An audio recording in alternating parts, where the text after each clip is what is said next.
tal? ¿Cómo le va? Muy buenas noches. Le saluda Jaime Barrera y le damos la bienvenida a una emisión más de Con Todo Respeto, este espacio de debate, de reflexión, de análisis del Canal 44. Bienvenidos todos. Hay mucho de qué platicar, temas locales, nacionales, internacionales. David, ¿cómo estás? Buenas noches. Buenas noches, Jaime. Muy contento de estar aquí, hablando no solo de lo que viene en política, sino quizá de algunos temas como culinarios y para el verano. Sí, muy bien. ¿Cómo estás, Erika? Bien, muy bien. Bienvenidas, bienvenidos. Aquí ya de regreso después de unas bonitas y buenas vacaciones. Se te ve relajada, sí, claro, doctora. Pero venimos a un semestre que es, pero sí, rapidito, ¿no? O sea, este último semestre es súper corto. Cuando empezamos a hablar de la FIL ya se acabó, pero bueno. Bienvenido, Diego. Bienvenidos, y sí, efectivamente viene el semestre que es Independencia FIL, ¿no? Sí, claro, Empieza arrancando con el puente de la Independencia, luego viene el puente del Día de Muertos, luego el del 20 de noviembre con la Revolución, FIL, y se acabó. Así es. Bien, vamos a darle rápido porque este programa también Pero se nos ustedes va. sí llegan con libros, ¿no? Sí, claro. ¿De texto? De texto, gratuitos. Libros de texto. De texto. Libros. Bien, pues gracias por acompañarnos. Iniciamos, como casi siempre, con un tema internacional. Ahora ha dado de qué hablar porque es un presidente cercano al nuestro. Esta detención del hijo del presidente colombiano, de lo que trata este tuit que le vamos a poner a continuación. Es justamente de Gustavo Petro. Y pues reconoce esto que se da a conocer de su hijo. Dice: lo sucedido con mi hijo es para mí terrible y muy lamentable. Ojalá algún día pueda hablar con él y perdonarnos. Como lo dije antes, no presionaré como presidente de la justicia en su caso. Los funcionarios judiciales que intervengan en su proceso serán por mí respetados. La campaña no recibió dinero alguno de carácter ilícito y de lo sucedido me enteré por una reunión que tuve con la ex esposa de Nicolás en mi oficina hace apenas unos meses, cuando pedí que investigaran a mi hijo. Espero que nazca de su nueva pareja un nieto que pueda conocer a su papá en libertad. Yo conocí a Nicolás en las rejas de mi prisión. Aún en lo más terrible se aprende que todos mis hijos e hijas, incluido Nicolás, y yo mismo podamos, con esta dura experiencia, ser mejores seres humanos. Pues difícil, polémico, ¿no? Sí, pues terrible. La verdad es que debe ser muy doloroso para el presidente Petro que haya el propio hijo reconocido todo. Sí. Porque eso ya no da sí. margen de reinterpretación. Creo que la gran lección para el mundo es que finalmente hay un respeto a la división de poderes, Totalmente. hay un respeto a la procuración y la impartición de justicia, y hay un reconocimiento y de alguna manera un mea culpa del presidente colombiano, cosa que en el resto de América Latina nunca habíamos visto. Me parece que es un caso insólito, y eso quizá debería tener algún tipo de atenuante cuando se trate del castigo, o por lo menos de las implicaciones al gobierno de Petro, porque hay muchos opositores, obviamente, que señalan que Petro sabía que hay otras donaciones ilegales, que hay recursos de procedencia ilícita en la campaña y por tanto que el gobierno tendría que rendir cuentas y ser sancionado. Yo creo que esta es una lección y una sacudida, quizá la crisis más importante que viva el gobierno colombiano, y vamos a ver cómo le pasa factura electoralmente el asunto. En ese sentido, hacía un llamado hoy el presidente, que siempre ha manifestado con mucha cercanía con Petro, en el sentido de que no se utilizara el caso para tratar de deslegitimar al gobierno colombiano. ¿O de asimilarlo con su hijo o qué? O de compararlo con su hijo. No. Ahí ni le movió. No, ¿verdad? Ahí ni le movió. Le moví. No, ahí no le movimos. Ahí ni le movió. No, claro que no. Pero tú sí le puedes mover. No, yo no le muevo para nada, sino imagínate. Pero, a ver, difícilmente veríamos una reacción de cualquier político mexicano ante un caso similar como la que vimos con Petro. Yo creo que Petro ha sido congruente en por lo menos el tiempo que lleva siendo presidente, aunque ha tenido decisiones muy polémicas y una oposición muy enfrentada, ¿no?, directamente con él por muy diversos temas. este tema de haberse animado a hacer una reforma fiscal en sus primeros meses, el tema de la reforma en la seguridad y demás situaciones. Particularmente yo creo que es ejemplar, me parece que no hay por qué prejuzgar el asunto. Colombia ciertamente ha hecho varias cosas que México ha querido retomar para ciertos espacios como los diálogos por la paz o como por ejemplo el formato de la intervención de las mujeres en las estructuras de paz, un poco para asimilarlas con el tema del narcotráfico y demás, sin éxito, ¿no? Llevan muchísimos años haciendo esos intentos sin ningún solo resultado, teniendo mesas de diálogo con relaciones exteriores. No solo eso, todos los temas que han tenido que ver con el nuevo gobierno y algunos otros personajes, como las cosas que están metiendo en Bogotá con el tema de cuidados. Es decir, yo creo que Colombia siempre va a estar dándonos de qué hablar, ¿no? Con ejemplos paradigmáticos. En esto a mí me parece que no se queda atrás. Y a mí particularmente me parece que es una decisión muy valiente la del presidente y que decirlo y escribirlo de esta forma debería ser ejemplo para todos. Un largo tuit. Diego, el hijo hablaba de que pues había recibido dinero de grupos del crimen organizado, pero que también había conseguido chambas, cosa que se le ha criticado al presidente de México también, ¿no? A ver, yo creo que hay dos lecciones. Una, no hay campaña limpia. No hay manera de que, como estamos haciendo la política, en las campañas no circule dinero sucio o, digamos, dinero de extra a el que se reporta, en todas. En la de López Obrador hubo muchísimo dinero sucio. Lo que pasa es que... ¿En la primera, en la segunda o en la tercera? En las tres. Y la hubo en la de Peña Nieto, luego en el Calderón, luego en la de Fox, luego en todas las campañas sucede lo mismo. A más grande es la escala, como la presidencia de la República, más este tipo de...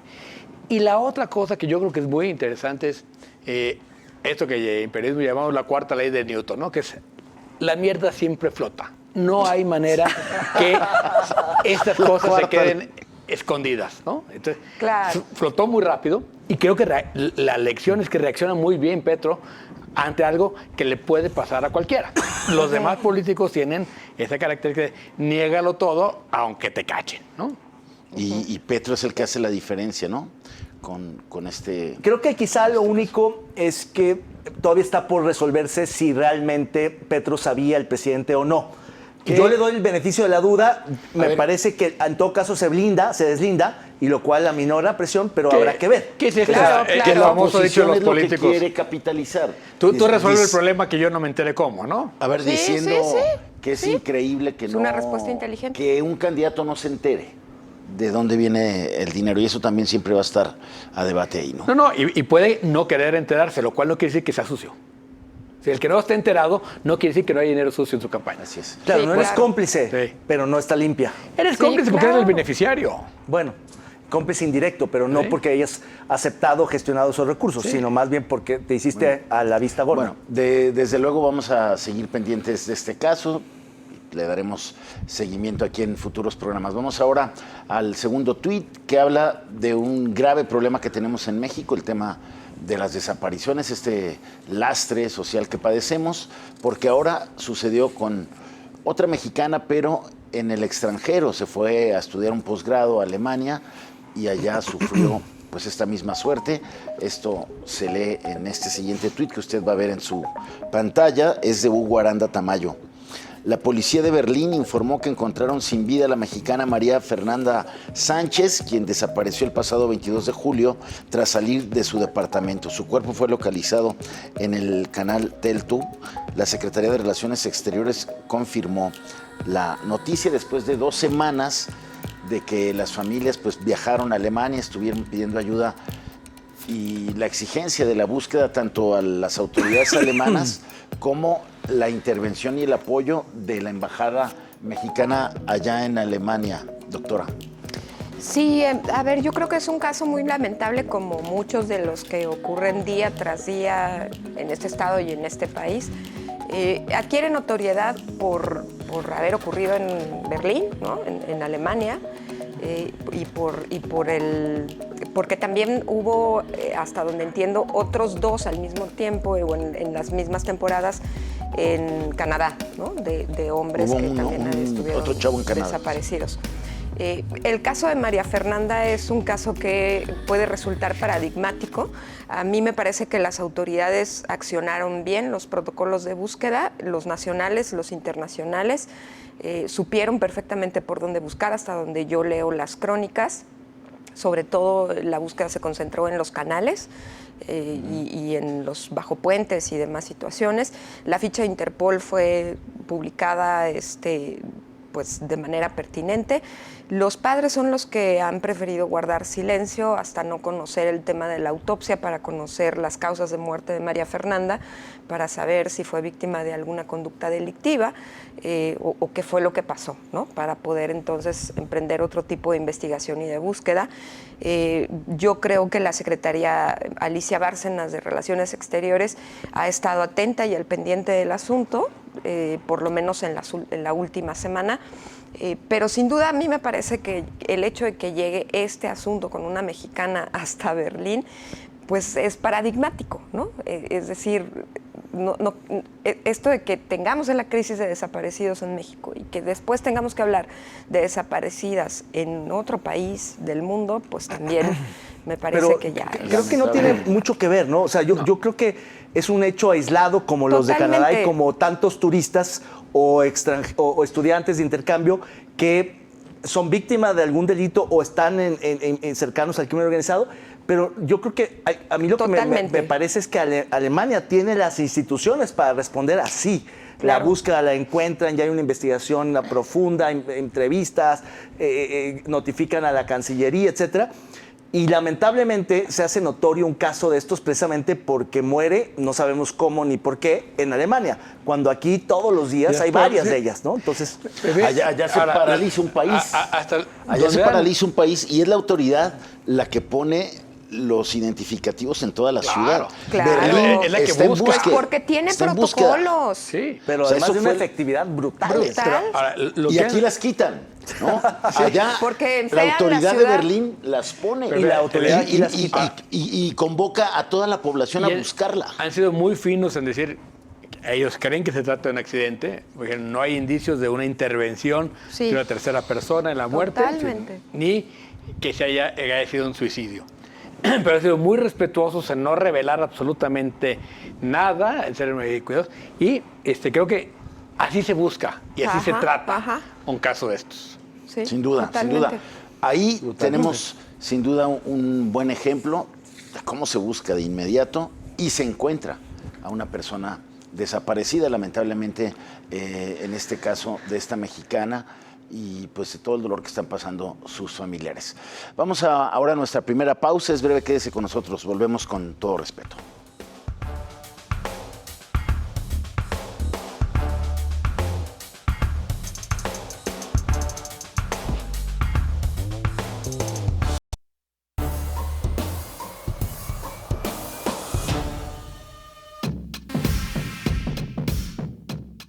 Los libros de texto se convirtieron en uno de los temas álgidos de la agenda pública. Por un lado, los críticos ponen en evidencia las fallas como la equivocación de fechas. Ejemplo, Benito Juárez dicen nació un 18 de marzo cuando lo correcto es que nació un 21 de marzo. Y los más radicales aseguran que llevan inmersa la ideología comunista.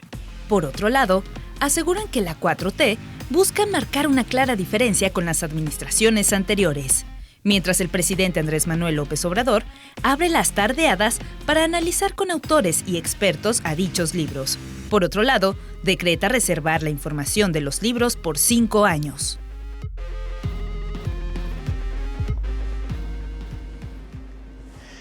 Y bueno, esta es la polémica. Como cada vez que hay nuevos libros de texto, hay polémica. ¿Cuál es la diferencia en esta ocasión? Uno, que los libros de texto, el cambio de libros de texto viene acompañado con un cambio en el modelo educativo. Un modelo educativo que aparentemente puede tener grandes virtudes, pero que sin embargo está suspendido por una decisión judicial. Entonces tenemos unos libros de texto que responden a un modelo educativo que legalmente no existe. Y la segunda condición diferencial es que aparece en medio de las campañas y se convirtió en uno de los grandes temas de la elección presidencial que estamos por presenciar, Erika.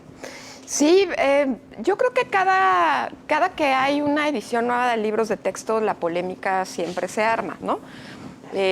A mí particularmente, yo confieso que no he leído ninguno de ellos. Confieso que no he leído, eso es un buen título para un libro. Eso es un buen título para un libro, anótelo por favor. Pablo Neruda.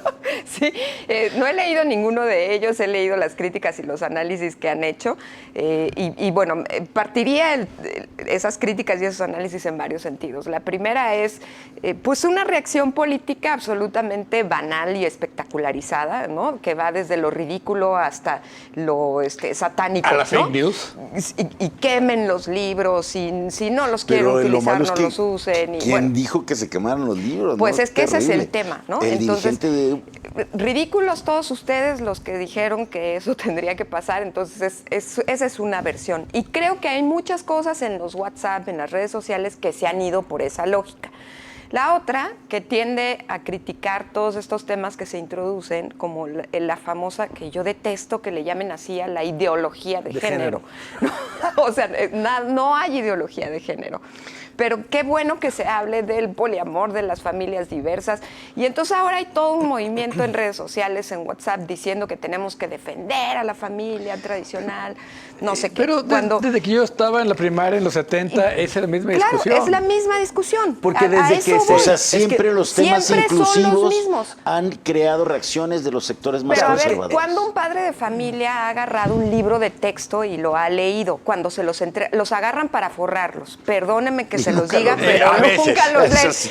Y jamás están al pendiente de la discusión que tienen los hijos, que si la casa de los famosos, que si las redes sociales, perdón, pero sus hijos saben muchísimo más de lo que les van a decir los libros de texto. Yo quisiera Otra hacer cosa es el modelo. Una crítica mucho más elemental. A mí la parte que me pone muy, digamos, decepcionado de esta polémica es que resultan los errores básicos imperdonables. Es decir, más allá de los contenidos ideológicos, doctrinarios, sesgados, yo diría, bueno, habría que revisar eso. Pero me parece interesante que abran los contenidos. Qué pena que quiten unos para poner otros. Yo abriría o incluiría otros más contenidos. En principio estoy a favor de la inclusión de ciertos contenidos innovadores. La parte que no soporto es la de los errores ortográficos, de sintaxis, de redacción, ¿Qué son las prisas? de impresión. Oye, pues sí. Pero son las prisas por una razón muy sencilla. Perdón, termino el comentario. Es por el sigilo y la opacidad en la que hicieron los libros de texto. Claro. Saltándose toda la normatividad que está establecida por la Secretaría de Educación Pública para elaborar. Porque no se trata de que los haga Marza Arriaga en sus cafés. Por la ley Peña Nieto del 22.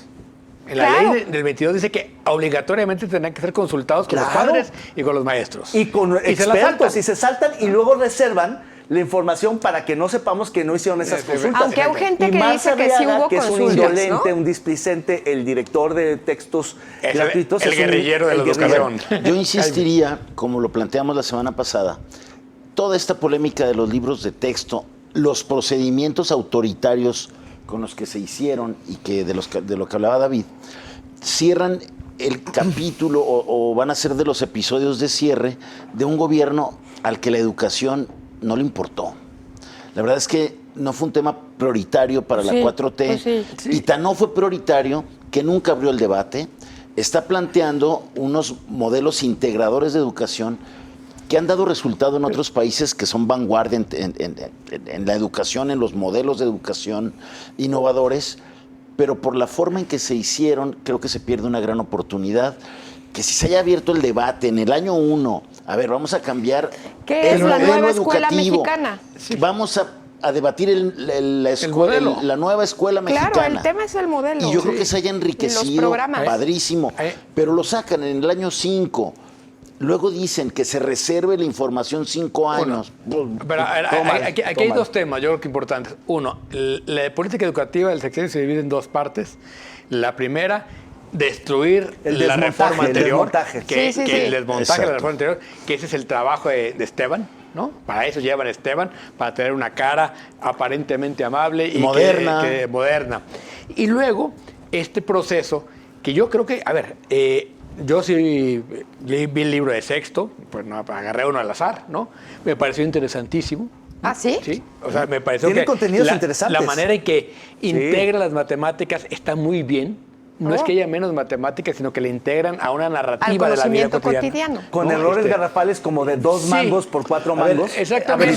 Son pifias inadmisibles, que pero ha que habido en todas las en ediciones. cada edición, exactamente. Todas las ediciones hay. Pero nunca tantas. La otra parte importante es sí esta idea de decidir hacer una modelo horizontal e imponerlo verticalmente. Eso me parece verdaderamente tremenda contradicción. Y entonces las prisas por tener los libros antes de terminar hacen esto. Y creo que les va a costar muy caro, porque la oposición ya entendió que ahí hay una gran beta que están desgaste el presidente. Y la formación, el gran debate también tendría que ser el de fondo, la formación en las habilidades pedagógicas del nuevo modelo educativo para las y los pero profesores. ¿qué maestro sabe Porque con lo que entonces, se va a encontrar? Pues, no, bueno, pero... sorpresa. Pero es que fíjense, en los términos grandes- generales es cómo atraes esos contenidos al ámbito contextual, en donde cada contexto ciertamente es diferente. Y eso requiere habilidades pedagógicas Está tan mal hecho el diferenciadas. tema que hay 2 grandes ausentes que me parece que es muy sintomático que no estén presentes en la discusión. Por un lado, la CENTE, que era aliada de López Obrador, que al contrario se opone a los libros. No, pues la coordinadora no le Sí, entiende pero nada. a ver, Eso. Ay, pero ellos que son Y la maestros. otra gran ausente es la ¿qué secretaria dirigente de de la Educación coordinadora Pública que entiende no ha de abierto eso? la boca. A ver, porque no entiende ata ni tampoco. desata, ¿Dónde ¿no? va? Bueno. Sí. Es A ver, la Max Arriaga coordinadora va contra por los otra padres cosa. de familia. Que es otra vez el modelo de secretarios que están nada más pintados, ¿no? Y los que operan son los subsecretarios. Claro. Así era en seguridad, así es en salud, así funcionó educación. Claro. O sea, Entonces, el poder real la fiscalía también está. ¿Cuándo Delfina los Gómez habló de la nueva escuela mexicana? Nunca. Nadie le dijo que iba a existir. ¿Cuándo la señora, que se me olvida la actual, Leticia Ramírez. Leticia Ramírez, La que rueda de tenía prensa de 30 hoy, años ¿quién la fuera dio? del ámbito académico? Hoy empieza a las Hoy- 5, ¿no? Sí, Hoy empieza hoy la empezó. Según yo va a vespertinera. estar Marx con ella. Leticia. Sí, con Leticia. Ahora, también, y lo que digo, de nada sirve estas posiciones fascistoides como la de Sí, Marco sí, Cortés, de sí. queme No libros, sirven de ni nada. la del guerrillero de educación, de aquí los espero con el pecho abierto para que le tiren de balazos, ¿no? De, No, pues de no. Marx Tal Arriaga. para cual no, de no. mensos. Así, tal para cual. O Javier Alatorre. Bueno, TV No, Azteca bueno, es- peor. Qué Impresentable vergüenza, todo. Cao. Sí. Qué vergüenza TV Azteca, perdón, hay que decirlo. En fin, como este debate va a continuar muchas semanas más, vamos a seguir con lo que es el resbalón de la semana. Vean esto que es una verdadera maravilla.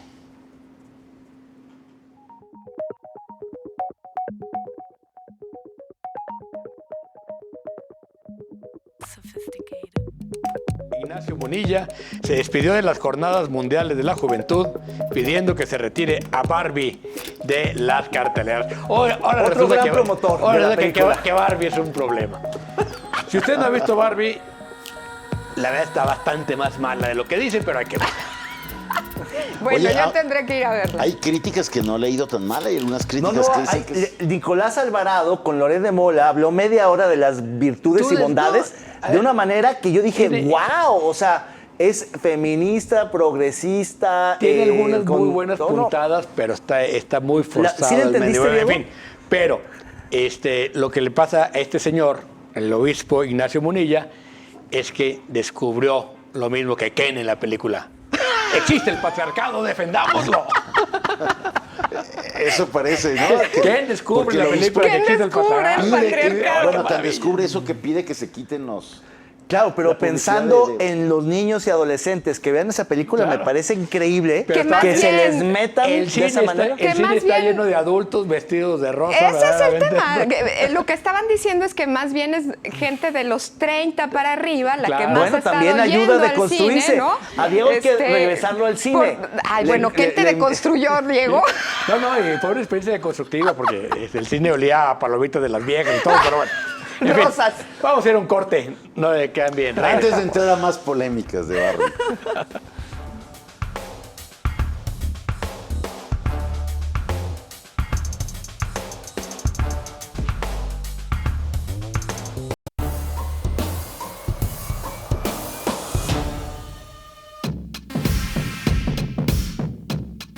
Pedro Kumamoto y el Partido Futuro aseguran que el gobierno del estado regaló en 1 año y medio más de 60 millones de pesos a un solo proveedor de los centros de verificación vehicular. La dirigencia estatal del partido Movimiento Ciudadano salió al quite y cuestionó los 20 meses de letargo de Kumamoto, que reaparece para contaminar el programa de verificación con su oportunismo político.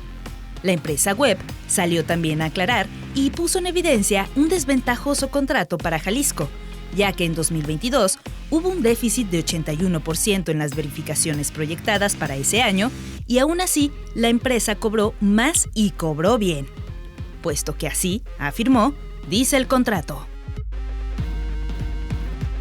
Bueno, nuevamente la verificación vehicular que empezó de forma tardía en Jalisco, que está lejos de cumplir su objetivo de contribuir un poco, no es la panacea, nadie lo ha pensado así, pero de contribuir un poco a limpiar un poco el aire tan contaminado que respiramos día a día. Y como siempre, lo que está atrás, los temas contractuales, los temas de los contratos, los temas de la licitación, nuevamente vuelven a salir ahí a poner en entredicho pues la transparencia con la que se planteó este nuevo programa, este nuevo modelo de verificación vehicular, Diego.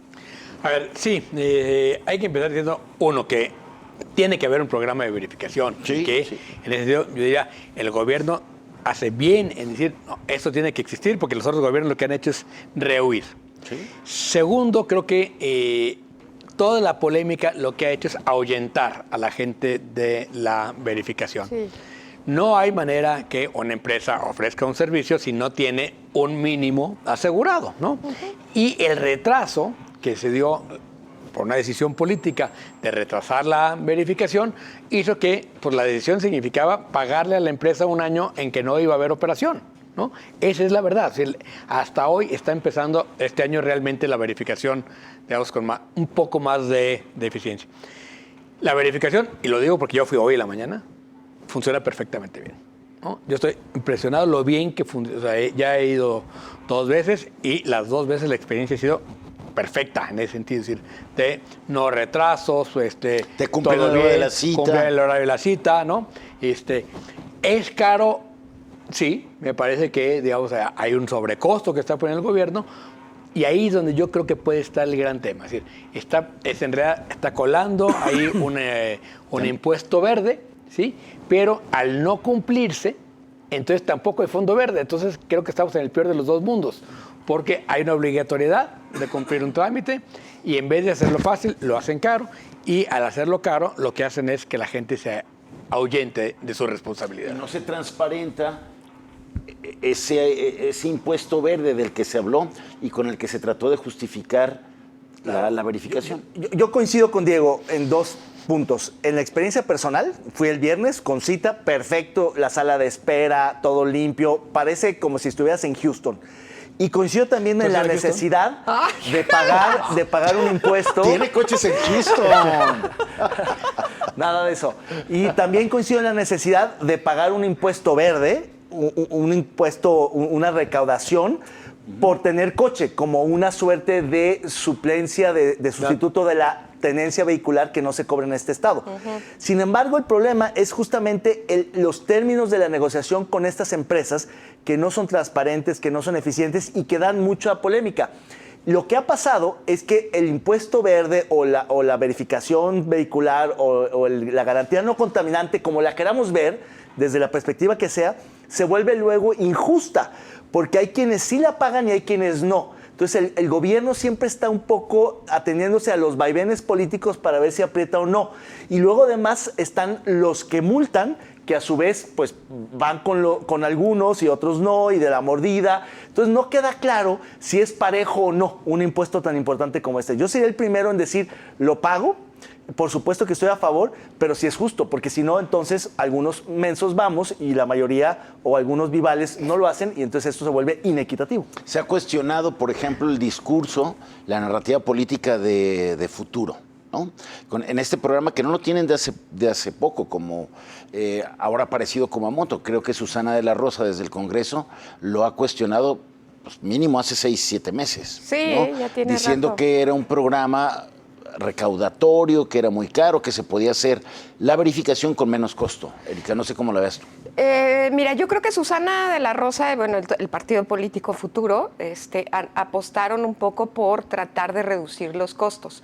Incluso si recuerdan, había una pauta en radio que pagaron durante mucho tiempo para tratar de aportar, firmar peticiones y demás para que el costo se abaratara y que no le saliera tan caro a las personas. Es que decir, bajara de 500 pesos. No estaban en contra del procedimiento y del proceso, sino en que bajaran y que se redujeran los costos. De entrada, pues yo creo que es loable. Este último cuestionamiento no necesariamente me parece de mucho impacto, pues, ¿no? Me parece más impactante el anuncio que iban a hacer hoy sobre la seguridad que sobre el tema de la verificación vehicular.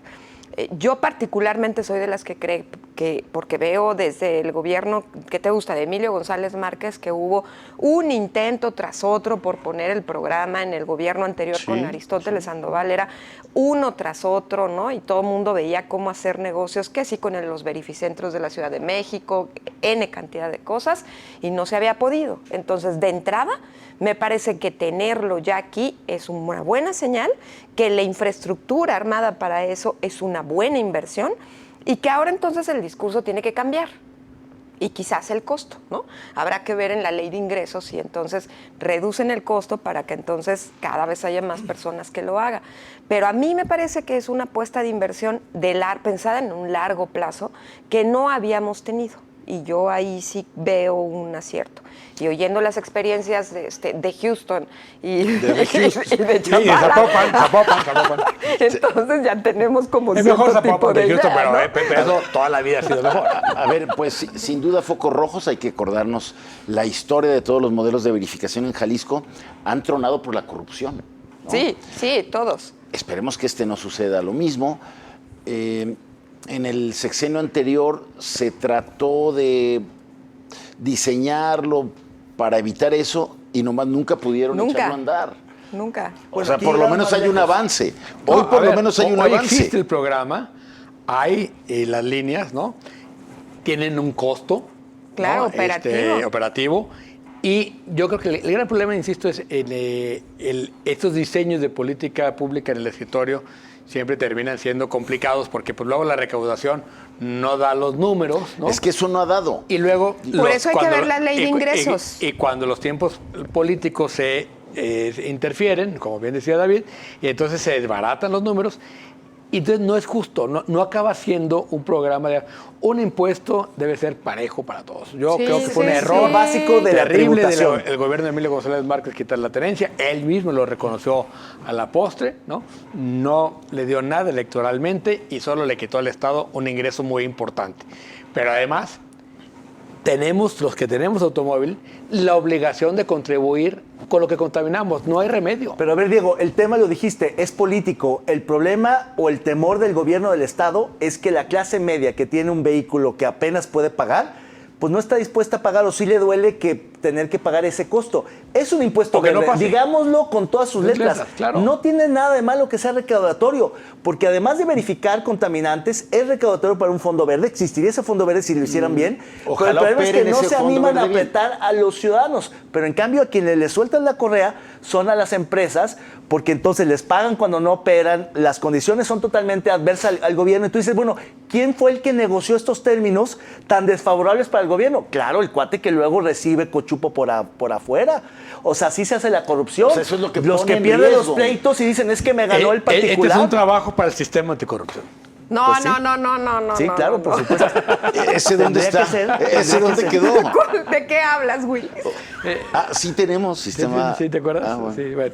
Bueno, pues sí, tendría que ser Hay un una trabajo. Fiscalía Anticorrupción, de revisión. que es la que investiga, que ha hecho algunas había cosas. Un comité Pero de no ha tenido participación ninguna social denuncia. también. Es el que coordina el sistema, el que le da voz a la Y ciudadanía. creo que tú ahí. Muy pronto voy a ser más presidente. Entonces, Ay. vas a escuchar. Bueno, ahí hay un van a ver pendiente. lo que es cajeta. Ahí hay un pendiente, ¿eh? Como en Houston. Como en Houston. Houston, tenemos un problema. Houston, we have a problem. Bueno, pues ahí yo creo que es tiempo de que la autoridad haga los ajustes, pues no sé, demuestre bien qué está haciendo con el Fondo Verde o qué va a hacer, para que la gente retome esta responsabilidad ciudadana, vaya cuando le toque, porque sigue habiendo mucha gente que no va. Hay muchas multas por los que no han ido y sigue habiendo un porcentaje bajo de respuesta Pero también las multas son vehicular. bajas, ¿no? En función del parque vehicular. Mínimas. Pues no mínimas, bajas, o sea, ¿no? Si te agarran, son muy costosas. Pero es el 2%. Porque lo sumas al otro gran problema de esta administración, que es la desaparición de la policía vial. Sí, ¿no? sí. Que fue el otro gran error de estructura, es decir, de diseño estructural de este gobierno. Así es. Desapareció, ¿verdad? O sea, la desaparecieron. Cada vez hay menos. No, es que policías eran además viales en las poquititos calles. y luego los desaparecen. Desaparece la Secretaría de Vialidad, la policía la mandan a seguridad, las funciones a la Secretaría de Planeación y hacen Secretaría de Movilidad aparte de Transporte Público. Las funciones de planeación a la Secretaría de Planeación No, era no, el Instituto Metropolitano de Movilidad, no claro. a la Secretaría de Planeación. Pero no bueno, hay. Puros ¿no? errores. En fin, sí. Además, los términos van a hacer que aunque haya alternancia, ese modelo debe seguir, ¿no? Porque hay contratos ya firmados Claro. tras el sexenio. No, Claro. Ese ya. Lo peor que puede pasar Por eso es la que echemos para infraestructura. atrás el modelo de verificación. ¿eh? Sí, sí, sí. Hay que ir para adelante. Llamar a Yo cuentas, coincido con abrir eso. las finanzas, darle luz, pero no echarlo para atrás, porque si no volvemos Así a es, empezar ojalá, de cero. Sí, ojalá yo eso coincido pase. con eso. Ojalá eso pase y antes de las elecciones, pues que se ajuste este programa que es indiscutiblemente necesario para la ciudad. Vamos ahora a la gustada sección de Póngale el nombre. Los curadores más experimentados de Con Todo Respeto han preparado esta exquisita pieza de arte visual.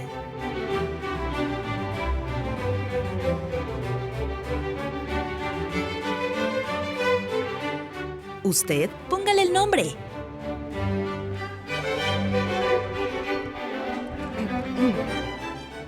Bueno, nada más como un poco de contexto. Ha habido muchos apagones en Yucatán, el estado donde hay menos inseguridad. Nunca es noticia ahí por matazones Y o harto por calor. desapariciones, pero por algo tienen que salir los yucatecos a la escena. Y es por los apagones de la luz. Bueno, ya quieres en mayo estar sin aire acondicionado en Mérida. No, Sí, a lo bueno. mejor por eso es una prioridad. Bueno, en agosto, como déjate en mayo, falla en agosto. tanto la luz, pues unos vecinos, pues de plano amarraron a un empleado de la CFE, que no tiene la culpa, la verdad, ahí a un poste como una señal ahí de protección. Yo le pondría el pararrayos. El pararrayos. Esa está buena, alumbrando el poste. Yo le pondría, Bartlett, se nos cayó el sistema.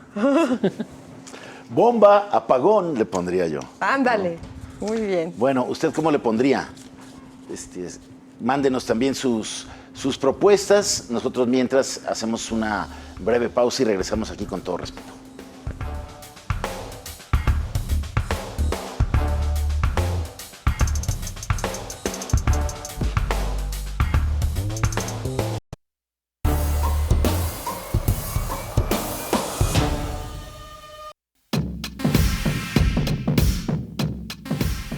Las y los aspirantes a la candidatura presidencial del Frente Amplio por México están en la recta final para la recolección de firmas que les garantice seguir en la pelea.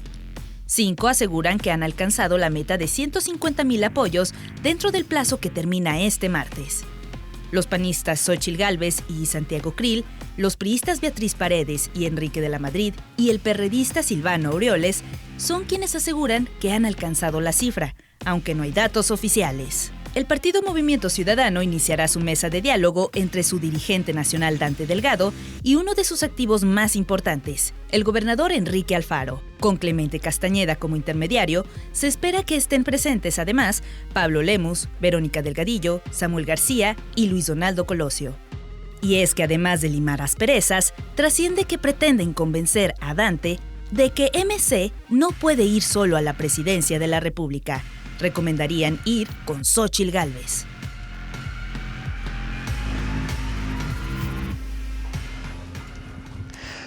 Bueno, ahí está calientito el tema de la oposición. Hace unos meses nos quejábamos de que no existía la oposición. Hoy los dos temas son la oposición. Por un lado, la recolección de firmas, donde ya Xóchitl se quejó de que parece que están haciendo ahí algunas marrullerías de lo que los partidos saben hacer. Y se le olvida a Xóchitl, pues que es candidata de PAN, PRI y PRD. Claro. Erika. Expertos en hacer marrullerías, ¿no? No, bueno, se está poniendo interesante esto, ¿no? Tienen hasta la próxima semana, si no mal entiendo, para poder acreditar las firmas. Mañana. ¿Termina la recolección? Hoy. En el último minuto de hoy Terminan la recolección de firmas y mañana empiezan a ver quién las logró. Y la siguiente dinámica a mí me parece que va a estar interesante. Y Los debates que se van a esta generar misma entre quienes hayan acreditado las firmas y el día de la elección, ¿no? En donde todos los que se acreditaron en las firmas son los únicos que pueden ir a votar por la candidata o el candidato que decidan. Entonces, a mí me parece que esa se está poniendo bastante interesante. Yo podría ser el único escollo de Xochitl, ¿no, David? ¿Cómo? El único escollo de Xochitl puede ser, digamos, que se le junten todas las firmas en contra. Claro. Bueno, no, de los a ver, partidos. las firmas no son en contra ni a favor, simplemente son el padrón, constituyen el padrón. La razón por la cual van a dejar pasar casi todas las firmas es por un acuerdo inicial entre los partidos que luego algunos ciudadanos no querían aceptar, otros sí terminaron por aceptar. Tiene que ver con los equilibrios partidistas, es decir, hay dos del PAN, Xochitl y Santiago, hay dos del PRI, de la Madrid y Beatriz, y dos del PRD, más chiquitos, pero dos, Aurelio él y Mancera. Y Mancera que no ha dicho que haya acreditado. No, pero pone tú que terminen como diciendo, ok, te las paso, pero al final te quito unas y nos vamos con el 1,000,000 de firmas necesario para mostrar músculo, porque si no, si dejas fuera alguno de ellos, como sería Mancera, quizá el más débil, pues le quitas punch a la coalición, a todos los opositores en su conjunto. Entonces les conviene que a todos les acepten, pero obviamente Xochitl con el mayor número. Eso va a depender mucho qué tan orgánicas son esas firmas para que bajen línea. Yo creo que no va a haber posibilidad de hacer eso. Es decir, a la hora de los debates, de los encuentros y demás, los del PRD van a decir, pues claro que es Xochitl. Quizá los de Santiago se mantengan ahí pues para negociar senadurías, diputaciones plurinominales, pero va a haber un acuerdo popular, pero es Xochitl. Simplemente la pregunta es con quién acompaña a Xochitl, quién le coordina la campaña, quién es el tesorero, ella mete o no diputados, es decir, ¿con qué ¿cuál es la fuerza gran va a coalición? actuar cada uno? Yo creo que viene el momento de la verdad. Creo que en lo general les ha salido bien. Yo adelanto a mi nominado de esta semana, que es el impresentable de Preciado, Jorge Luis Preciado. Hombre, el rey de los tables de Colima. ¿Te acuerdas? Y sale a decir que va a pedir que se reponga el proceso. Nefasto. Entonces, fuera de él, que dijo que le hicieron fraude con las firmas, creo que más que bien llevaron bien el procedimiento estos del Frente Opositor, y viene la etapa de los foros, que es el jueves. Entonces, bueno, pues ahí va. Empieza ya la parte final. Parece que sí, que ya hay un candidato muy claro, que es Xochitl Gálvez. Está 2-1 en las encuestas con respecto a sus más cercanos perseguidores, ¿no? Y trae 350,000 firmas más orgánicas que el resto, digamos. Entonces, pareciera así que... Con todo el dolor de Krill, ¿no? Y el otro, claro, pues Krill ya quedó fuera. No, pero ahí no hay nada que hacer, nada que hacer. O sea, va a ser senador de la República, hombre, tampoco es tan trágico. Ay, bueno, o secretario claro que de no, algo. Pero bueno, sí gana.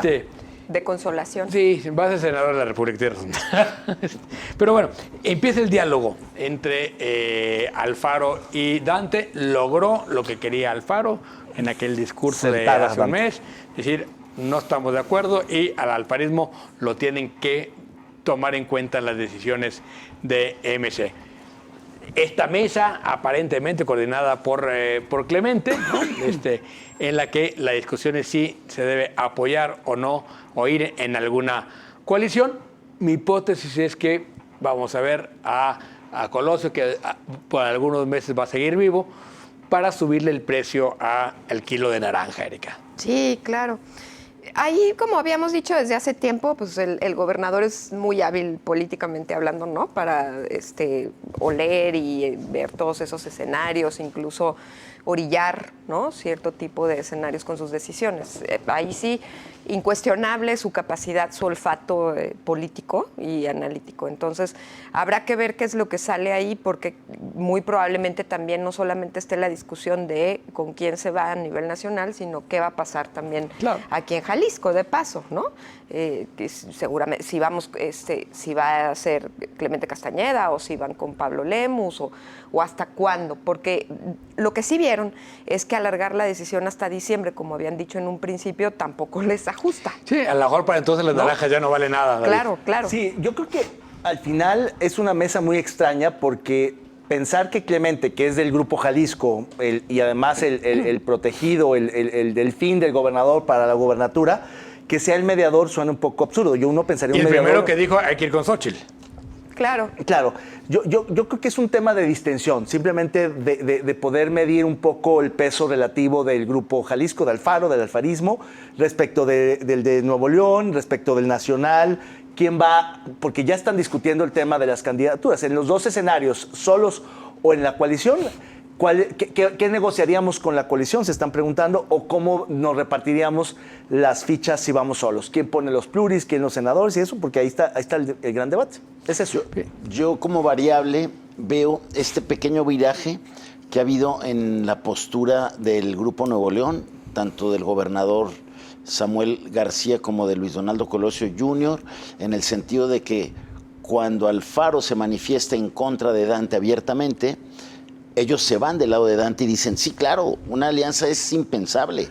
¿Cómo creen que nos vamos a juntar con pero hay una razón muy específica local, Jaime. Sí. Tiene que ver con la pésima relación que tiene Samuel con el PRI. García. Sí. Con el PAN y el PRI, los dos. Eso tenía que ver con eso. O sea, cierran filas circunstancialmente, pero más bien los que tenían un acuerdo político eran Samuel y Alfaro. Bueno, ese volvió a asomar.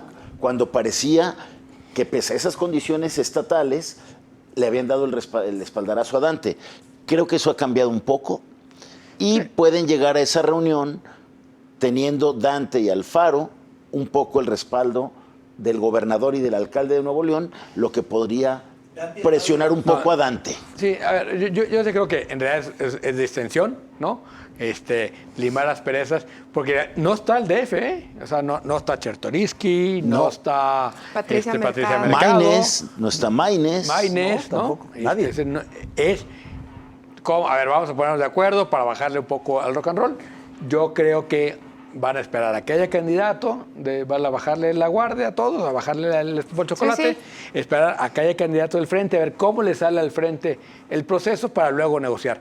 No se van a ir hasta diciembre porque pues, se puede caer el precio de la naranja, ¿no? Claro, claro. Ya sé, pueden llegar pasaditas las naranjas. Pero sí, Marchitas y mayugadas. Van a ver para cuándo. Ahorita Es se están temporada de dejando durazno, es temporada tocar, de durazno. pero si las tocan mucho se magullan. A ver, entonces, siendo así, ustedes que, ya sé que ya no hay apuestas, pero tú, ¿qué dices? ¿Van con Xóchitl o no van con Xóchitl? Sí, van con Xóchitl. Ahorita no, pero Si yo van creo con que en Xóchitl, unas 3 se semanas. empareja de ya la elección, ¿eh? Durísimo, y se pone interesante la contienda. Van con Xóchitl. Es que justo en 3 semanas. En la encuesta de hoy del Financiero, la diferencia de Samuel García de 8% sumada al porcentaje de intención de voto de Xóchitl empata con Empareja. Claudia Sheinbaum. Sí. Y el país se parte en dos. Y quedan uno abajo con Marcelo. ¿Sí? Todos sí. empatados, Sí, en realidad. ¿verdad? O sea, es Xóchitl o Xóchitl, no hay vuelta de hoja. Allá sí puede ser Sheinbaum o Ebrard. Empezaríamos con una elección empatada, Jaime. Sí, yo creo que MC termina apoyando a Xóchitl, como bien lo sugirió Clemente Castañeda al principio. Sí, no, a ver. ¿Y tú qué opinas? No, yo también creo que van a acabar sumados en la alianza, ¿no? También yo creo que Dante está esperando a ver qué pasa con Morena, es decir, hasta dónde claro. da Morena, qué va a pasar, ¿no? Claro. Creo que su relación con Marcelo le costaría más trabajo ir con Xóchitl si Marcelo es el candidato, ¿no? Habría ahí... Bueno, ahí es imposible. Sí. Pero si Marcelo no es el candidato, yo claro. todavía hay una esperanza de que pudiera romper. Si le hacen una chicanada, como lo dijo el propio Marcelo, claro, aguas, pero ahí. lo que pasa es que al estar Xóchitl en el escenario, ya Marcelo con MC ya no es lo mismo. ¿No? Ya no es la alternativa, es una más de las alternativas. Y eso, Pero en términos ponche los dos. del resultado, MC solo con Ebrard crecería mucho más que en alianza con Claro, Xóchitl. exacto. Y esa es la postura de Dante. Vamos viendo, Claro. vamos viendo todos los pócares y vemos cómo ese es su apostamos. trabajo, crecer su partido, no... El Claro, tema es claro. que Sheinbaum sigue saliendo arriba en las encuestas de las corcholatas. Pues podríamos hablar de una mujer presidenta, de la primera mujer presidenta. Y es qué lo que- bonito. sería muy qué bonito. bonito. Yo no sé si AMLO deje a Sheinbaum en un mano a mano con Xóchitl. Está empecinado. Está empecinado. Por un lado, y por otro... Pues, No, en el sentido de que entonces a va a ver, detener a ¿qué Sheinbaum. ¿Qué pasa si Marcelo no crece en las encuestas? Las encuestas siguen diciendo que gana. Es que es muy difícil Claudia. mover las encuestas y ya están a unos días de Todos levantarlas. dicen que el encuestador es uno. Bueno, el presidente de la República es el gran encuestado. están a gran 21 no días. encuestador y encuestado. Sí, pero tú no puedes. Es el gran encuestado. Pero tampoco puede cambiar él radicalmente un escenario. 21 días no cambia el escenario tan dramático. Está haciendo cosas más arriesgadas, puntos. pero es difícil que lo pueda lograr. Arriesgado como vamos, pintar una casa. Claro, vamos a... Sí, acuerda que es el candidato Playmobil. Vamos a ver quién ganó La Neta No.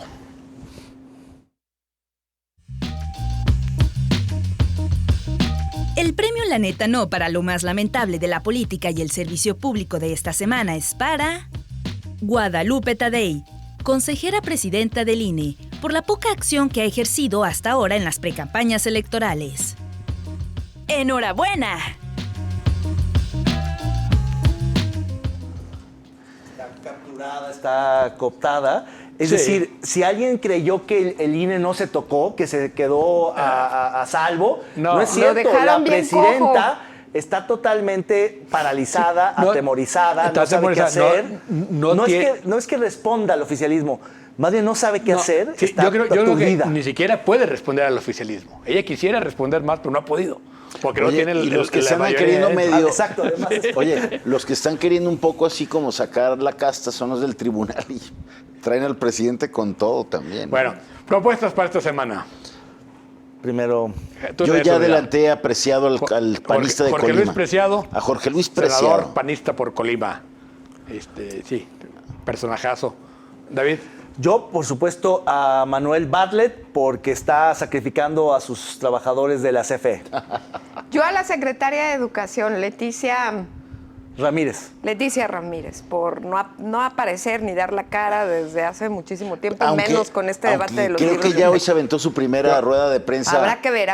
Mientras tanto, que siga nominado. Yo a Nadine Gassman por esta declaración de que aguanten vara, el presidente tiene derecho a hacer violencia política de género. Sí, me parece muy buena nominación la de Nadine. Bueno. Qué falta de asertividad la de Nadine. No, y qué manera de arrastrarse, man. Sí, tal cual. Tal cual. Bueno, muchas gracias por habernos acompañado. Esperamos que pasen muy buena semana. Nos vemos la próxima semana aquí en Con Todo Respeto.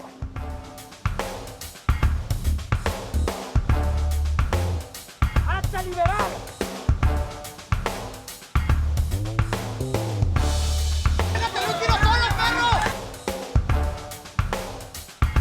We need strong borders,